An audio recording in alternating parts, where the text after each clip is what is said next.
महाराज, आज हम आपको जिस स्थान के दर्शन कराने वाले हैं वो स्थान अपने आप में बहुत ही दिव्य है। और ये ऐसा स्थान है कि YouTube पर आज पहली बार आप इसके दर्शन करेंगे, क्योंकि यहाँ पर विराजमान है श्रृंगी ऋषि जी।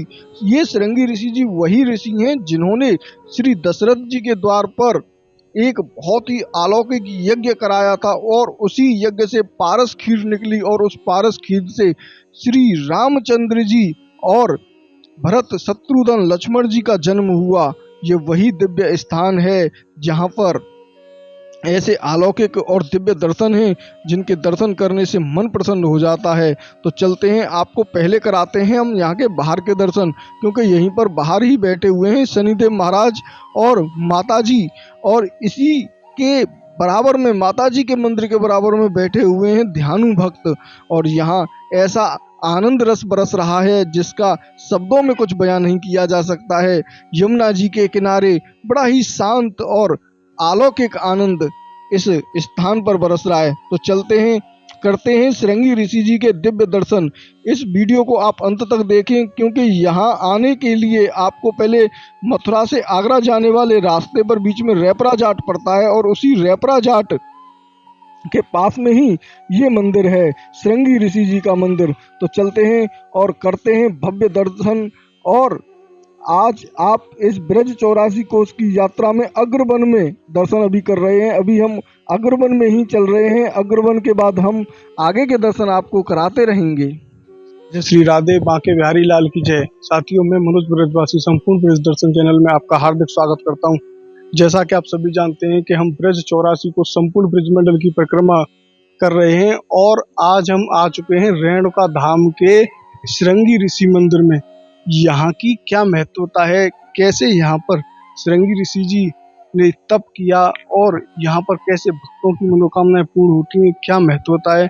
यमुना जी के किनारे पर बसा ये मंदिर, तो यहाँ के सेवायत जी से लेते हैं यहाँ की संपूर्ण जानकारी। ये श्रृंगी ऋषि महाराज की ये तपस्थली जगह है। यहाँ तपस्या की है और जन्मस्थली भी जगह है।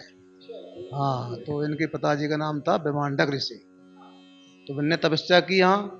उनके बाद फिर श्रृंगी ऋषि महाराज ने तपस्या की। फिर यहाँ से ये चले गए अमरावती। जहाँ अमरावती राजा ओमपत थे, इनकी लड़की का नाम था शांता कुमारी। तो वहाँ वर्षा नहीं हो रही थी, तो वहाँ के संतों ने कहा श्रृंगी ऋषि को बुलाओ, वही वर्षा कराएंगे। फिर यहाँ से वहाँ चले गए, तो वहाँ शादी हुई, वर्षा हुई। उसके बाद फिर यहाँ आए, फिर गए दशरथ जी के यहाँ पुत्रक किया। तो वहाँ पुत्रक किया, फिर राम लक्ष्मण शत्रुघ्न हुए। श्रृंगी ऋषि महाराज की जन्मस्थली जगह है। ये तो द्वापर काल, त्रेता काल और अब कलयुग चल रहा है, तो ये त्रेता काल की बात है। हाँ, त्रेता युग की बात है ये। अब कलयुग चल रहा है, कलयुग में भी है। अपनी कृपा है, जो भी आज यहाँ आता है मन्नत मानता पूरी होती है उसकी। जी, ब्रज 84 कोस की जब यात्रा होती है तो यहाँ पर कितने भक्त आ पाते हैं? ब्रज 84 कोस में तो कोई एक आध जो जमुना जी किनारे होते हुए आयो वही आता, और कोई नहीं आता इधर। हाँ, कोई एक आया, कोई एक जानकारी है वो आ जाते हैं, नहीं बिना जानकारी वाले नहीं। हाँ, और कोई नहीं आता यहाँ पर। जिनको जानकारी वही आती है बस। यहाँ पर जो भक्त आते हैं उनकी मनोकामनाएं कैसे पूर्ण होती हैं? क्या पहले कुछ मांगते हैं वो आके, भंडारा वो कैसे करवाते हैं, क्या स्थिति रहती है? हाँ, संतन की तो कृपा होती है। यहाँ के अपनी मन्नत मानो, भंडारा तो बात की बात है, वो ऐसे ही हो जाती है। हाँ, और ये दर्शन किस तरीके के, कुछ अलग विशेष तरीके के लग रहे हैं हमें, जैसे ये जो सिंह लगे हुए हैं ऊपर। ये प्राचीन पिंडी है श्रृंगी ऋषि महाराज की। हाँ, प्राचीन है, पता नहीं कब से यही है, ऐसी चली आ रही। सब लोग पूजा कर रहे हैं इसकी, हम भी कर रहे हैं, सब लोग कर रहे हैं। और इनकी नई स्थापना कराई थी, वो ऊपर मंदिर है, वहाँ है। हाँ, लेकिन प्राचीन है, इन्हीं की पूजा होती है। इन्हीं से श्रद्धा है सब लोगों की, इन्हीं से आस्था है, वही श्रृंगी ऋषि महाराज। ये आप कर रहे हैं श्रृंगी ऋषि जी के बहुत ही अद्भुत और दिव्य दर्शन। ऐसे दर्शन कर पाना बड़े ही सौभाग्य की बात होती है। तो जब भी आप आएं तो यहाँ पर दर्शन करके जरूर जाएं। और ये मथुरा और आगरा के बीच में कीठम झील के बिल्कुल पास में ही ये पड़ता है। यहाँ पे आने के लिए आपको रेपरा जाट आना पड़ेगा। अभी महाराज जी हमें लेके चल रहे हैं प्राचीन धूने के दर्शनों के लिए। ये देखें, ये है प्राचीन धूना। महाराज जी, यहाँ पर क्या भक्त अपने हवन करते हैं? हाँ, यहाँ दोनों टाइम हवन होता है। हाँ, और ये पता नहीं कब से ऐसे चले आ रहा है। हमारे गुरुजी भी करते थे, उसी हिसाब से हम इसमें जो अग्नि देवता हैं मतलब 24 घंटा रहते हैं।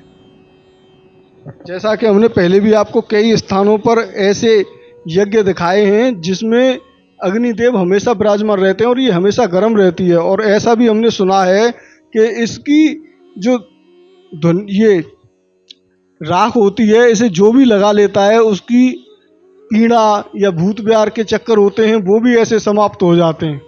यहाँ पर दर्शन किए धूना के, तो महाराज जी से जानते हैं यहाँ पर जो भक्त आते हैं वो धूने की अगर धुनी, इसे जो राख कहते हैं भभूति, उस भभूति को लगाने से क्या यहाँ पर भी ऐसा कुछ चमत्कार होता है? हाँ, ये भभूति है, बच्चे आते हैं छोटे छोटे को लगा देते हैं, नजर गुजर सब खत्म हो जाती है, खत्म हो जाती है और कोई हो सब सही हो जाता है। बड़ा ही दिव्य और आनंदमय ये स्थान है, बहुत ही शांत ये स्थान है। यहाँ पर आके आप ऐसा महसूस करेंगे जैसे स्वर्ग में आ गए हों, क्योंकि ये यमुना जी के किनारे पर स्थान है और बिल्कुल एकांत में है। तो चलते हैं, आपको और ऊपर के दर्शन और कराते हैं। ऊपर कैसे दर्शन है? अभी हम चल रहे हैं ऊपर की तरफ में, क्योंकि यहाँ ऊपर भी श्रृंगी ऋषि जी विराजमान हैं और उनके बड़े ही अद्भुत और अलौकिक दर्शन हैं। करते हैं उनके भव्य दर्शन। तो अभी हम आ चुके हैं मंदिर के ऊपर के प्रांगण में, और यहाँ पर आप देखें कितना प्राचीन और दिव्य ये मंदिर है। और यहीं पर विराजमान है श्रृंगी ऋषि जी, जो कि बड़े ही अद्भुत और दिव्य यहाँ के दर्शन हैं। अगर आप ये सामने देखेंगे तो यहीं पर यमुना जी विराजमान हैं और यहीं यमुना जी भक्तों को दर्शन देती हैं। और इधर में ये पूरा जंगल ही जंगल है। इधर अगर आप देखेंगे तो बहुत ही शांति भरा ये स्थान है। जैसा कि आप सभी जानते हैं कि हमने ब्रज मंडल के अनेकों दर्शन आपको कराए हैं, और आज श्रृंगी ऋषि जी के दर्शन आप लोगों ने हमारे संपूर्ण ब्रज दर्शन चैनल के माध्यम से प्राप्त किए। अगर आपने अभी तक इस संपूर्ण ब्रज दर्शन चैनल को सब्सक्राइब नहीं किया है तो अभी के अभी तुरंत सब्सक्राइब कर लें, क्योंकि अब हम बहुत ही ज़्यादा बड़ी परिक्रमा करने के लिए जा रहे हैं, जो हजारों किलोमीटर की है। इस संपूर्ण ब्रज मंडल की परिक्रमा संपूर्ण ब्रज दर्शन चैनल के माध्यम से आप लोग कर पाएंगे।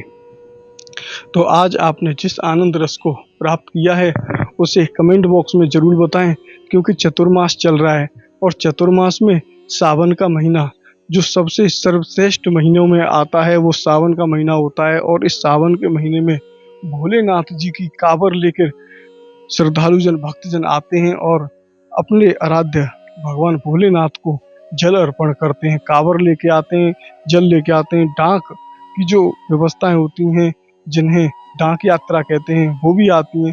अनेकों प्रकार के सावन में भजन करने से, तप करने से अनेकों प्रकार की जो विपत्तियां होती हैं वो भी समाप्त हो जाती हैं। तो साथियों, आपने इस वीडियो को अंत तक देखा उसके लिए बहुत बहुत धन्यवाद। राधे राधे, बांके बिहारी लाल की जय। मिलते हैं आपको ऐसे ही एक और रहस्यमयी मंदिर के दर्शनों के साथ में, तब तक के लिए राधे श्याम।